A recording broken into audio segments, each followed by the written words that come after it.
In this episode of the Writer's Corner live show, we sit down with the award-winning author Alexander Boldizar, whose latest book, The Man Who Saw Seconds, is a breathtaking thriller about a man who can see 5 seconds into the future. So we'll take a dive into the implications of such a gift, the moral dilemmas it presents, and how Alexander's extraordinary life from being a Harvard lawyer to a paleontologist in the Sahara shapes his storytelling. Tune in for a very great conversation about time, humanity, and the fine line between choice and fate. Don't go away. We'll be right back with the Writer's Corner live show. Imagine a world where the lines of reality blur with the fantastical. Embark on journeys from humble beginnings to the pinnacles of literary greatness. On the Writer's Corner, we delve into the lives of unique wordsmiths, known for their compelling storytelling. They are artisans who craft fantastical realms, etched in our memory long after the final page is turned. Every tale begins with a single word, a single idea. Authors create sensations that keep you on the edge of your seat. Witness how they transform setbacks into stepping stones, use refusals to spark growth, and turn rejections into catalysts for new inspiration. Witness the diversity in writing as it gives birth to a vast array of genres, from drama to mystery to children's stories, fantasy, and reality. Join us as we uncover sources of inspiration and the magic that defines the author's craft. Find out how authors breathe life into their characters and meticulously craft narratives and plots that captivate readers. Get a sneak peek into upcoming works and join us as we celebrate literary greatness only on the Writer's Corner. We don't just celebrate best-selling Amazon and New York Times authors, but also indie authors. Join us on the journey from the birth of a tale to the creation of a masterpiece, only on the Writer's Corner live show. Stay tuned. Now, if you've just joined us, then a hearty big welcome to the Writer's Corner live show. And if you're not yet following us on our social media channels, please do so, because that way you'll get notified the next time we go live. Now, if you haven't met me yet, I'm Bridgetti Lim Banda from Cape Town in South Africa. And in today's show, we talk to Alexander Boldizar. Our live stream is brought to you compliments of Creative Edge, StreamYard, and BeLive Media. But before we introduce our amazing guest, Alexander Boldizar, I first want to say hello to my friend and co-host, Mary Elizabeth Jackson. Mary is a multiple #1 Amazon best-selling author and a certified special needs and disabilities advocate. And she's dedicated her entire life to empowering underrepresented voices through her writing and advocacy. She's also a speaker, educator, ghostwriter, and songwriter. Mary, how are you today, my friend? And I'm so sorry, you guys have been dealing with storms and all kinds of stuff in your neck of the woods. So sending love and strength to everyone out there. How are you? Yeah, we're doing well. We're good where we are. We actually have some family with us who came over from Asheville because it's really bad over there. It's really it's I think apocalyptic for some people. I know it sounds kind of drama, but it really is turning into that with the desperation of water and need for food, and gas is very scarce, and the roads are so bad and everything. So it really is a very surreal situation for, I think, 6 states. It's gone. There's destruction and stuff. So, we count our blessings every day, and we pray for those out there who are struggling, that they get what they need and that everything's going to be okay. But, I've had people reach out to me, they've lost their homes and they have picked up and literally moved to somewhere else because they really had no choice. And that's really hard to hear and sad. And we don't want that for anyone. So, thank you for acknowledging that today. And we're so excited about our author today. He is one of the most unique people I think will ever know, right? Absolutely. So guys, if you have not yet met this amazing man, his name is Alexander Boldizar, and he is an award-winning author, a lawyer, and a world traveler. Now, noteworthy is he was the very, very first post-independence Slovak citizen to graduate from Harvard Law School. And his career has spanned continents and roles from art gallery director in Bali to a porter in the high Arctic, and even a Times Square billboard writer. Oh my goodness, yes, this man is extraordinary, and his work has won multiple accolades. His debut novel, The Ugly, was a bestseller among small presses in the United States. But you know what? Let's just get him to come and join us, and he can tell. No one else can share his story better than him. So let's give him a warm welcome, shall we? Yes.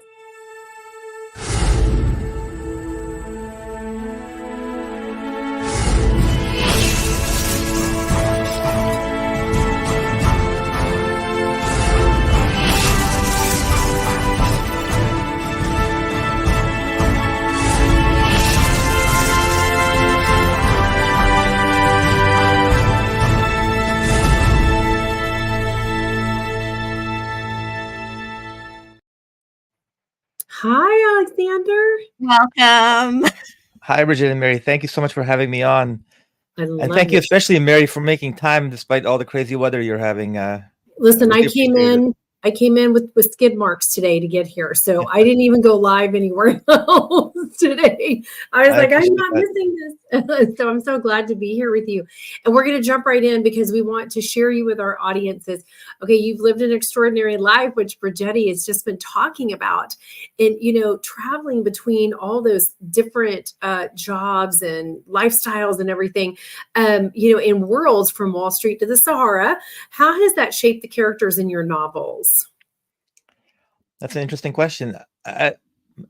Individual characters were shaped by different periods or events in my life, but I think the combination of living in so many different countries and working in different fields and thinking in different languages when I lived in different countries, I think it made me very it's one of the reasons that in The Man Who Saw Seconds, I try to avoid giving conclusions. I try to avoid telling the reader what to think. I try to keep it very open because I think living through a lot of different experiences and cultures, you end up with this idea that there really are different ways of seeing the world, different that nobody's a bad guy in their own mind. So even the antagonist characters in my book, I try to make as true to their own ethical and moral frameworks as would be if in a real life person. And so kind of jumping into very quickly into the story, but you know, as Preble is going through his you know, he's trying to protect the son, different readers will track with the main character for a different length of time. And I try very hard not to give the reader an answer an authorial answer. I try not to tell readers what to think. I try to frame questions in different ways and present conflicting ideas and conflicting worldviews without ever really making the conclusion for the reader. And that's something I've tried to do in all my writing is not to ever, personally, I'm allergic to books that tell me what to think, even if I agree with what they're telling me. And I think that comes out of having lived in so many different cultures, that an appreciation of true viewpoint diversity in the sense of that there really are different ways of doing things. And I'm not saying people shouldn't have a moral, I have my own personal views, but I don't ever want to impose them on other people. And I want to create writing that is open for the reader to enter with their own values and figure out how they view the characters themselves, if that makes any sense. I think if you read the book, it makes sense. If you haven't read the book, that may not make as much sense. I think that's a great skill to have for an author, not to inject or project his personal feelings or outcome, you know, into the book and not allowing the reader to think for themselves. Now, The Man Who Saw Seconds explores the consequences of a split-second decision. How do you think we, in general, underestimate the weight of our everyday choices? Well, I think it's interesting how in complex systems, you can never predict, you know, we're all familiar with the butterfly effect where one tiny decision can have massive consequences, but the inverse is also true. Sometimes a massive amount of effort will yield no consequences. And so I play with that idea a little bit. It's very much on the back burner, but everything gets triggered by a very small incident. Now, part of that was I want to have this idea of constant escalation, starting with the smallest possible moment. And that's part of the reason that Prebble, people ask me, oh, it's a strange name. I wanted to play with the idea of pebble. Like, it has several things in it. It's pre for precognition.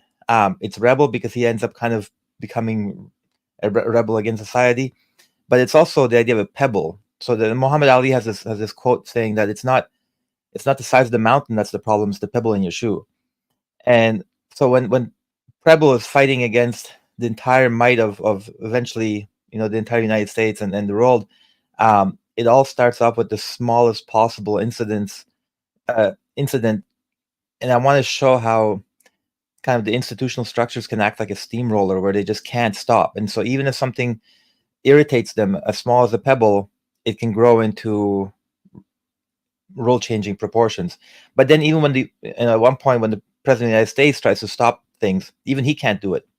So you have this strange dichotomy in complex systems where a tiny thing can impact everything, and then even a very large amount of effort can have no consequence. And I've always found complex systems to be really interesting because they're so chaotic, and I just find complexity interesting.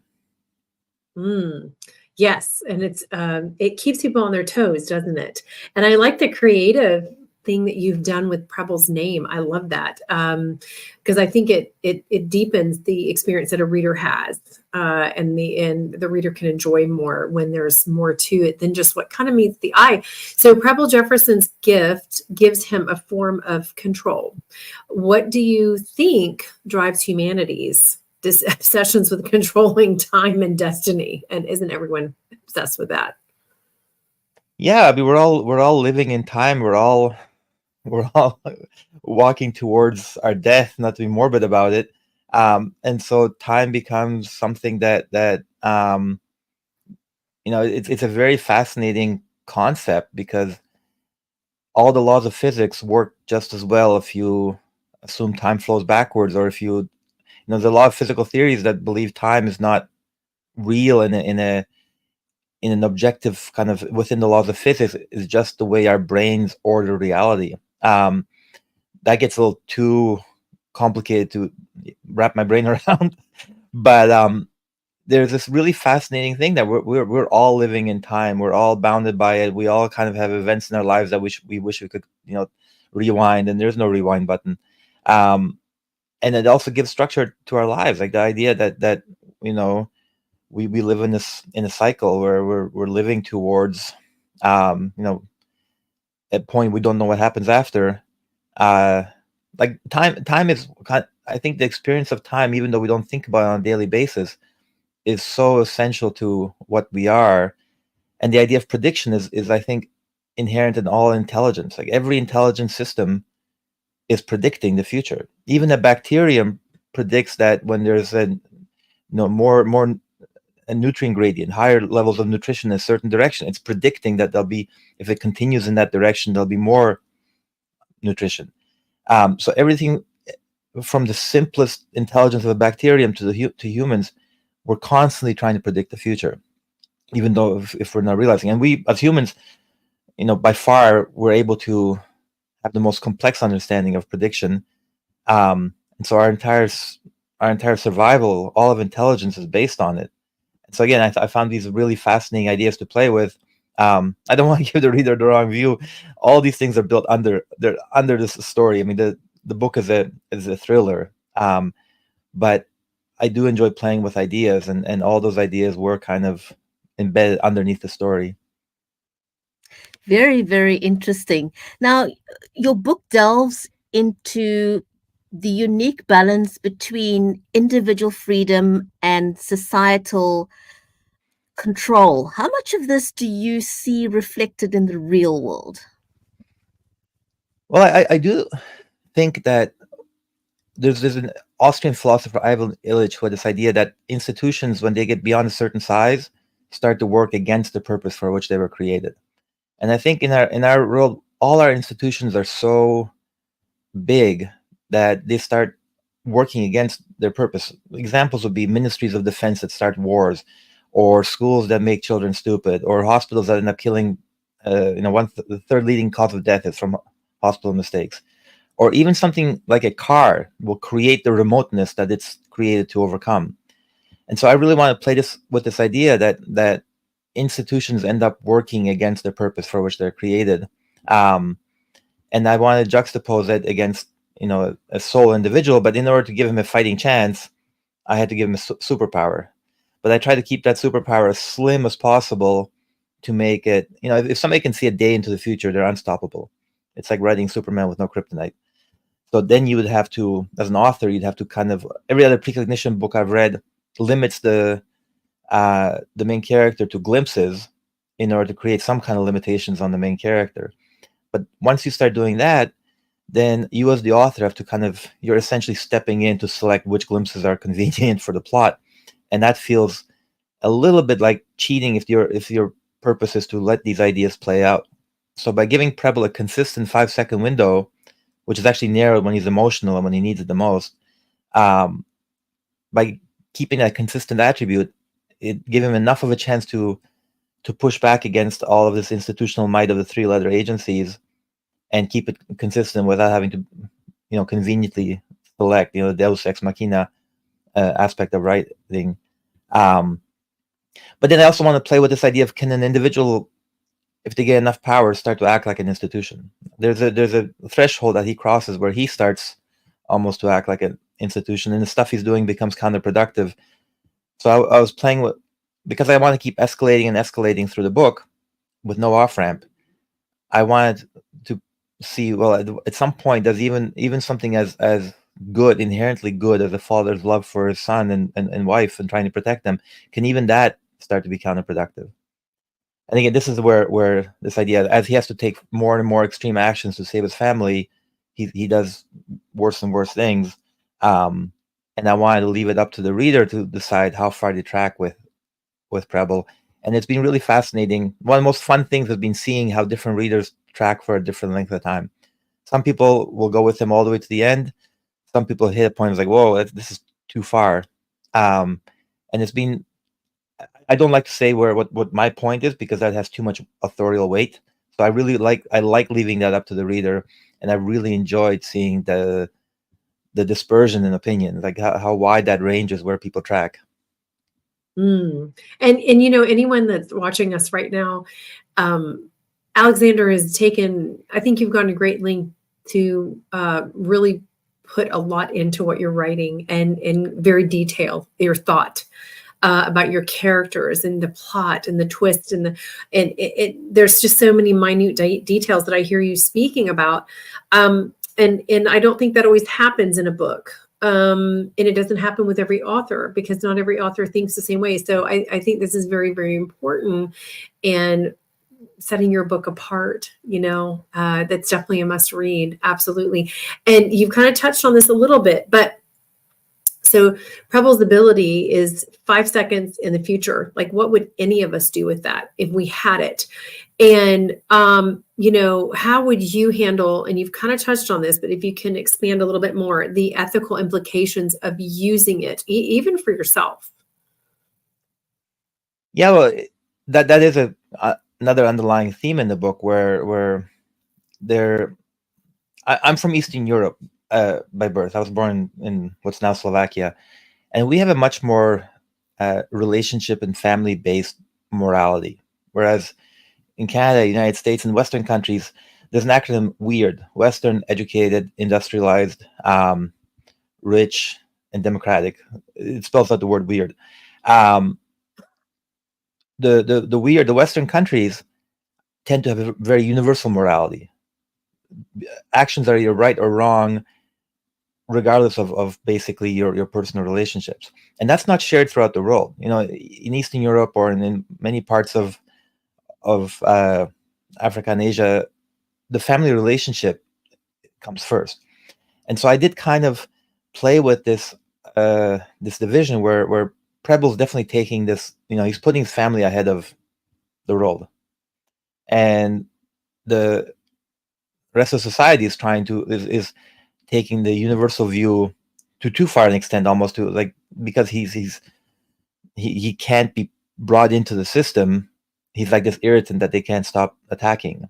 It's like an immune system that's gone haywire because it it just can't kill the virus, so it keeps increasing. We saw this, we see this all the time. I mean, during COVID, it was mostly the immune system that actually killed the people. It was a cytokine storm. And so I made society react almost like an immune system that just couldn't get rid of this virus. And so it was that juxtaposition of moralities was another one of these tensions that I wanted to play with without offering an answer. But you definitely picked up an important theme in the book. Very, very interesting. Now, when we introduced into the show, we talked about how well-rounded you are in your experiences. And I mean, keen to see how that influences you as your style of writing. Now, you've got a black belt in Brazilian Jiu-Jitsu. Is that different from other Jiu-Jitsus? It's different from Japanese Jiu-Jitsu. The Brazilian Jiu-Jitsu was originally brought in by Japanese Mitsuo Maeda, but the Brazilians had something called Vale Tudo. It was like early MMA, but no rules at all. Vale Tudo means everything goes. And so it was adapted to be very applicable in a real fight.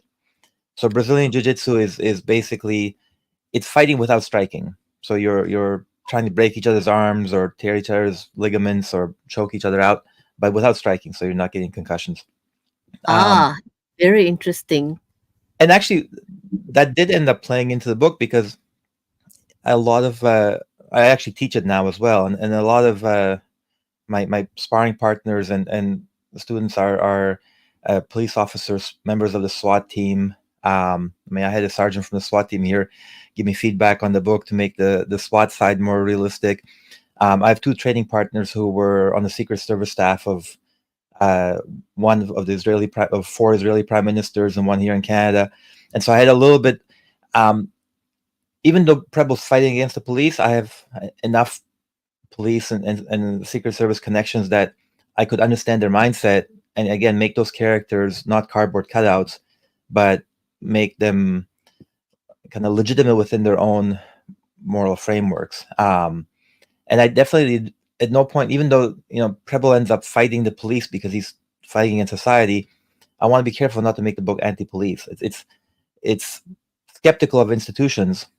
It's skeptical of maybe the three-letter agency, but it's not like I try to make a strong differentiation between police officers as people and then the system as a system. So that was important to me, and that access to those people, a lot of it comes from my friendships through people that I do Brazilian Jiu-Jitsu with. Alexander, can I just say that you are brilliant, because you answered my question without me asking you the question. What was the question? It's like seeing the future. The question comes after the answer, right? Yes. The question was, how does your martial arts experience influence the way you approach conflict in your writing? And you answered it. That's awesome. Well, he has a little bit of his character that runs through him.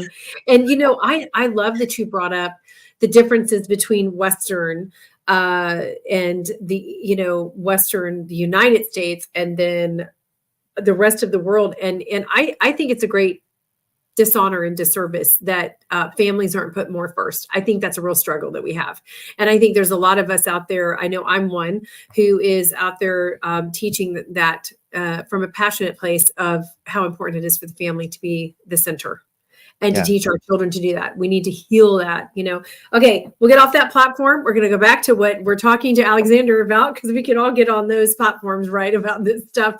What was the most challenging aspect of writing a story? Oh my gosh. And I'm sure there were several. Where time, a universal constant, becomes fluid. And it may be really easy for some people, but I don't know that it's easy for everyone to write those things. I'm sorry, could you repeat the question? That when the universal constant becomes... Yeah, what is the most challenging aspect of writing a story where time, a universal constant, is becomes fluid? That actually ties really well into the earlier questions, where I think the most beautiful thing about fiction is the ability to see a character from the inside. There's no other medium that does this, and I think it's underappreciated in our school systems. when you're watching a movie, you're seeing the person from the outside. You're not seeing their internal framework of how they're processing information, not just on a level of morality, but different people think differently. They actually process information differently. Different cultures do it. But I can't imagine a bigger gap than actually seeing time differently. So having a character that for whom the present isn't infinitely narrow, but is smeared out, trying to visualize what reality and what thought processing would be like for him was really, really fun, but also challenging because it's a completely different language of experience of how you're interacting, and being able to kind of, because it's not just that he sees into the future. He can almost, his present is smeared into a 5-second window, so he can almost go from cause to effect. From effect to cause. So I do actually, the answering the question before it was asked, I had one point in the book where Preble answers a question before it's asked, and my editor said, "Oh, you made a mistake." Because he hasn't been asked that yet. I said, "Yeah, I know. He can see the question before it's coming." And so I try to work that into the story, kind of little moments like that, but it confused the readers. I did keep that one, but it was really interesting trying to visualize what the role would look like. And then there's a moment where he loses because he's so, with the bear scene, he gets so emotional that he loses his window. And so it's fun imagining what our reality would look like to somebody who's been able to see into the future. And so everything felt very jagged. So him, normally with the present being smeared out, when he lost his ability for a short while to see any of the future, the way we see reality felt very jagged and sharp, and like things were unexpected, which was very alien to him. And those games of trying to see reality from a completely different perspective, that was a lot of fun to, from the thinking side. This is why books take me 8 years to write and not one. Very interesting. Can totally understand it. Talking about the book, can you please hold up the cover and tell us a little bit about the cover? How much input did you have into designing that cover and the color? What's the significance? The cover was designed by Joel Amat Gould, he was commissioned by the publisher Clash Books. So I had actually very little input other than the original version of the man made him look like a James Bond agent, and I didn't want him looking like James Bond. I want him to look more like every man and a regular person. So there was some back and forth on the cover, but all the creative credit goes to Joel, not to me. I love it. What made you settle on the final drawing? What Well, sealed it for you? I like the movement. I like the time. I like the simplicity. It's clean. It's not. It just kind of gets. It's very clean. It gets to the essence. It has this sense of the clock and of movement, and that's all I wanted the cover to do. I didn't want anything too busy or complicated. Yeah, I love that. And I tell you something that's interesting. You say it takes you 8 years. I had somebody message me the other day asking me about self-publishing and what I thought about people who put a book out a month. Like she felt like she needed to be. And I was like, wow, I'm not really sure how people do that very effectively. Guys, we are out of time, unfortunately. Yes. It's 30 minutes go by so quickly. Alexander, we'll have to have you back because I think we actually need an hour show with you. So thank you so much. Thank you to our amazing audience who's joined us today on the Writers' Corner live show. It's been an absolute pleasure diving into The Man Who Saw Seconds with Alexander Boldizar. And so if today's conversation sparked your curiosity, don't forget to like, share, and subscribe so you won't miss any future interviews with our inspiring authors like Alexander. So until next time, keep reading, stay curious, and remember, every decision shapes the story of your life. That's right. And go to the carousel and get the book. Thank you so much. Absolutely, go grab a copy. Thank you for joining us on the Writers' Corner live show. 30 minutes of insightful author conversations with some of the biggest names in the industry including award-winning authors and international indie sensations. Join us on the next episode of the Writer's Corner live show.